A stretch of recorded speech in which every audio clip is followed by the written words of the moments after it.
So I gotta be honest with this movie. This movie is so Shut up and sit down.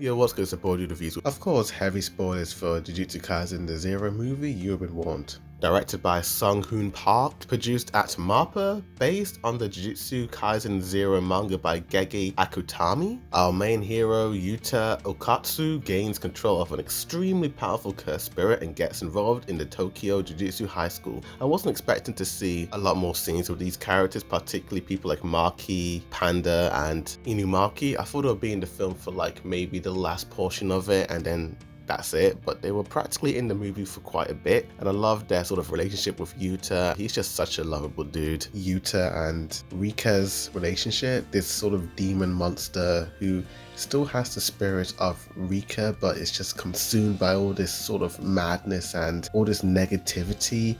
There's this scene when she's super jealous of Maki and she's just shaking her, and it looks like she's about to kill her, but then Yuta just sort of calms her down, and the whole scene is just so damn haunting and chilling and just really disturbing to watch. The thing I like about this film is how, despite it being a prequel to the main series, it's also pretty damn welcoming for any newcomers who want to see Jujutsu Kaisen for the first time.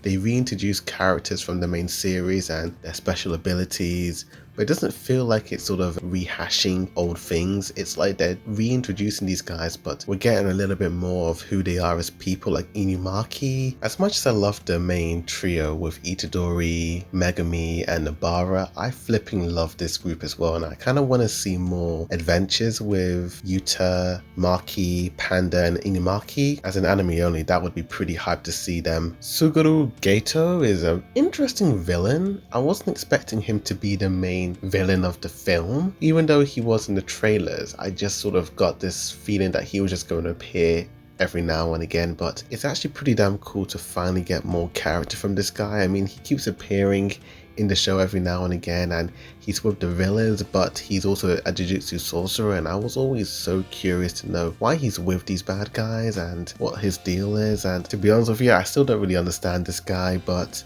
I kind of get the general gist of how he seems to respect Jujutsu sorcerers who have more unique abilities than the more average ones and just regular humans, like how he was disrespecting Maki even though she's a pretty cool warrior, and just his very surprising relationship with Gojo. Like, I wasn't expecting that. They seem to be like friends from the past. I kind of got this Naruto and Sasuke vibe because towards the end of the film it looked like Gojo acknowledged him as his best friend, and I'm like, where's this heading? Who is Gato and why is he doing the things he's doing? Once again, Studio Mappa go all out with beautiful, glorious animation sequences. I mean, my gosh, it felt like every 10 minutes there was an epic battle, an epic fight sequence, and there's a lot more hand-to-hand combat battles in this movie compared to the TV show, in my opinion. I think my favorite animation sequence of this film was definitely the scene with Kento Nanami. I love how it just begins with him putting his hand on this girl's shoulder and he's like, don't worry, I'll sort this thing out, and he just goes crazy. Super fluid animation and just beautiful hand-to-hand combat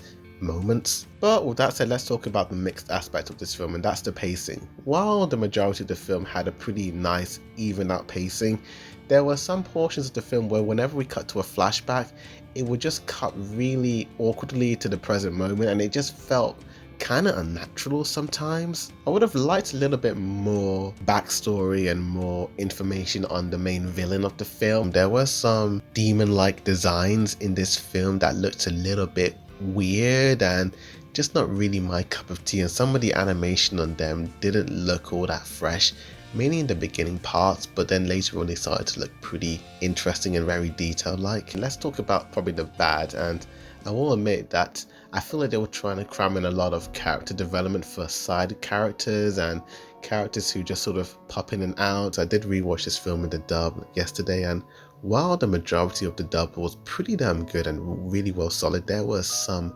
moments, some certain lines and some deliveries that just didn't hit at all.